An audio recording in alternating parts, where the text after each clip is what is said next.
안녕하세요.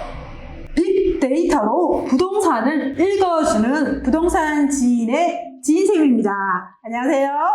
오늘은 제가 불인님들을 위해서 영상을 좀 마련해 봤습니다. 아마 이 컨텐츠는 하이다 경제 플랫폼에 연결될 수 있을 것 같아요. 왜 그러냐면 거기에 20대에서 40대 젊은 층들이 부동산에 관심은 있는데 어떻게 접근해야 될지 몰라서 제가 영상을 만들어 봅니다. 한번 여러분들도 부동산을 사고 파는데 굉장히 애로운 상황들이 많죠. 요즘 연일 뉴스 보도에 부동산 이야기를 많이 하고 있습니다. 그러면 나는 집을 언제 사야 되는지 언제 팔아야 되는지 이 고민들을 굉장히 많이 하고 계실 거예요.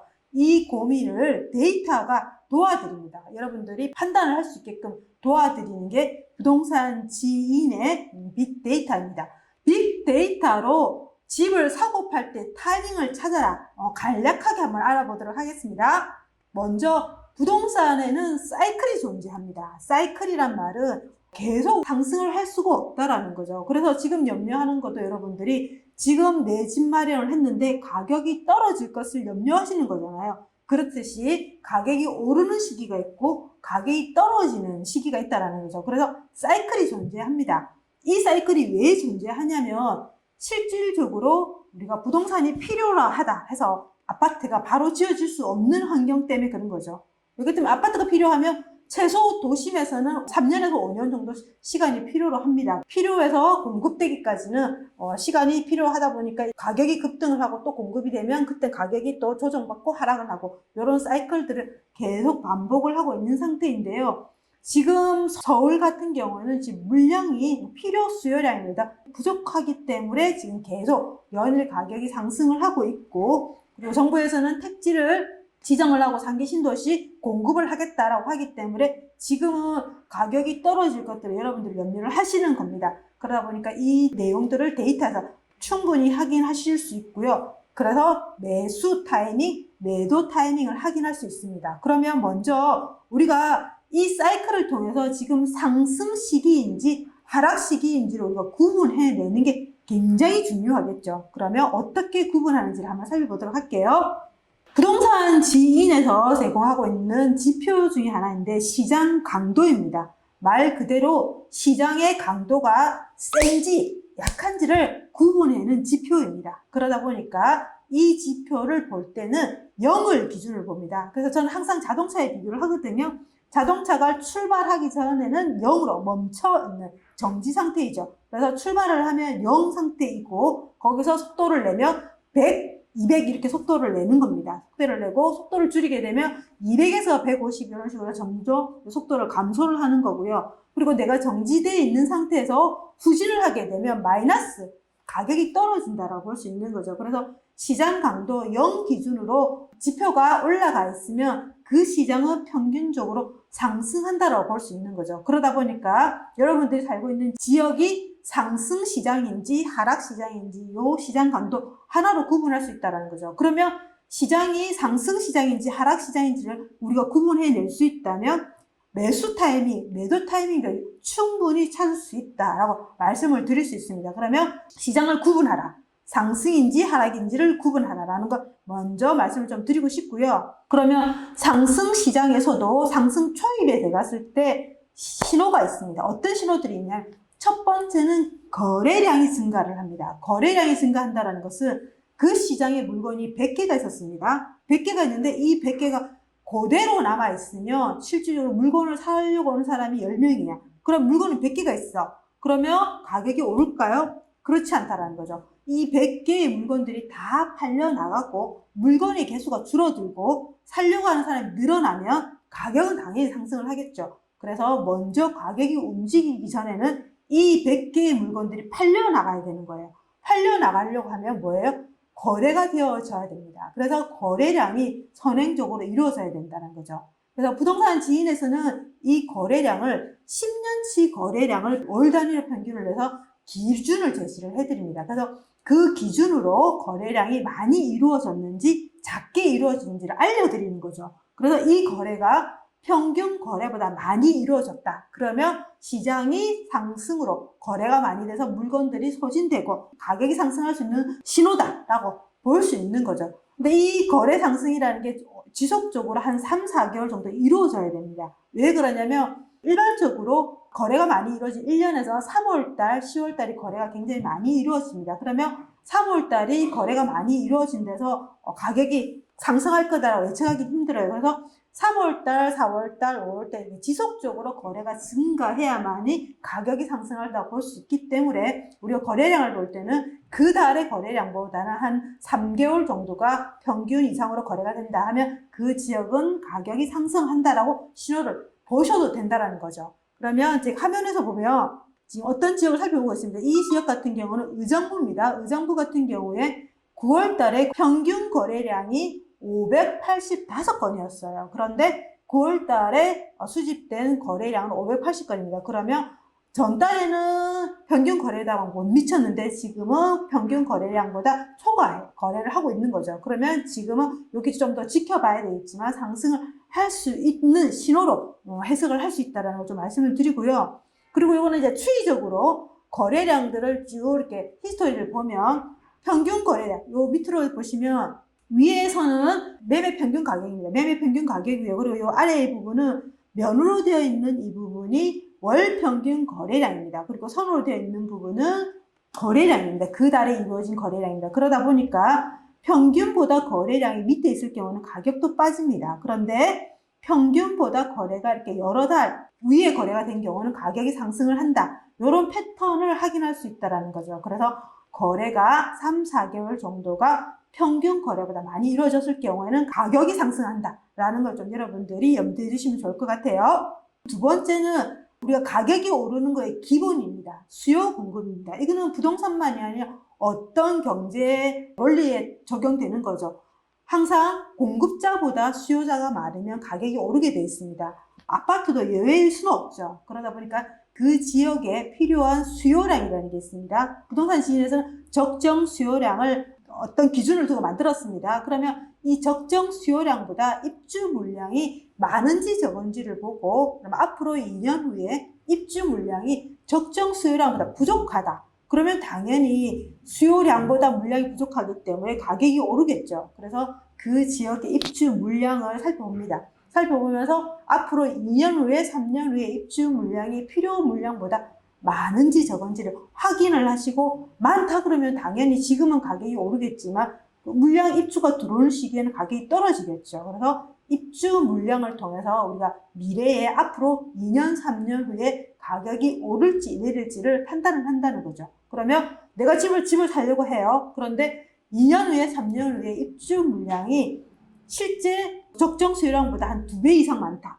그러면 당연히 가격이 조정을 받습니다. 그렇기 때문에 내가 물량을 살고자 하는 그 지역의 물량이 앞으로 많은지 적은지를 반드시 이런 데이터를 통해서 판단하시고 매수, 매도를 하실 수 있다는 거죠.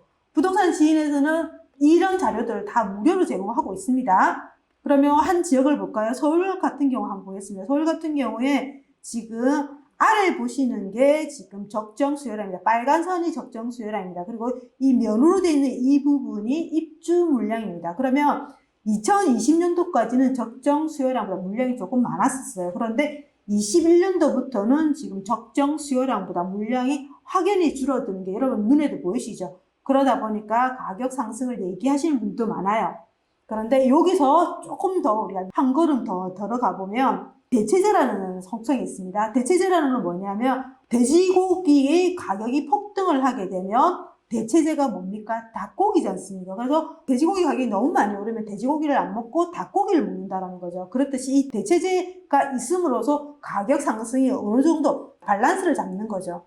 그러다 보니까 서울의 대체 지역을 찾아보자라는 거죠. 서울의 대체 지역은 어디입니까? 서울을 중심으로 외곽으로 경기도라는 지역이 있지 않습니까? 그러다 보니까 경기도의 입주 물량이 많으면 실질적으로 서울의 물량이 작아도 가격이 그렇게 상승을 할 수 없다라는 거죠. 서울 같은 경우는 오랜 기간 동안 상승을 했습니다. 그러다 보니까 지금 가격 상승에 대한 부담도 있고 그리고 경기도에 지금 많은 공급 대책들이 있다라는 거죠. 그렇기 때문에 좀 더 신중하게 지금은 살펴봐야 되는 거기 때문에 그 지역의 적정 수요량보다 물량이 적은지도 보는 것도 필요하고요. 그 다음에 이 지역의 대체 지역도 물량이 적정한지 많은지 아울러 살펴보신다면 절대 물건을 사고 가격이 떨어지고 그리고 팔고 가격이 오른 이런 경험은 안 하실 수 있습니다. 그래서 적정 수요량보다 물량이 작은지도 지인에 들어서 꼭 확인하시라 말씀 좀 드리고 싶고요. 그리고 세 번째 포인트, 앞으로 입주 물량이 적정 수요량보다 작아요. 그리고 대체 지역의 물량도 작아요. 그럼 당연히 가격은 상승을 하겠죠. 그런데 하나의 더 포인트가 있습니다. 뭐냐면 미분양입니다. 이 지역의 기존에 공급이라는 말은 분양을 한 물량을 말합니다. 분양을 한 물량들이 실질적으로 소화를 하지 않은 거죠. 왜냐면 미분양이 남아있다는 것은 누군가가 청약을 당첨이 된 사람이 없다라는 거잖아요. 그렇듯이 그 물량 자체는 아직도 타고자 하는 주인을 찾지 못했다라는 물량이기 때문에 얘는 또 다른 공급으로 이어집니다. 그러다 보니까 그 지역에 미분양이 많은지 그리고 그 미분양이 많으면 당연히 가격 상승을 못합니다. 그런데 미분양이 좀 많이 있었어요. 근데 이 미분양이 빠르게 소진을 하고 있고 아예 미분양이 없는 지역도 있어요. 굉장히 많은 물량을 공급한 지역이었는데 대표적으로 세종이 그렇습니다.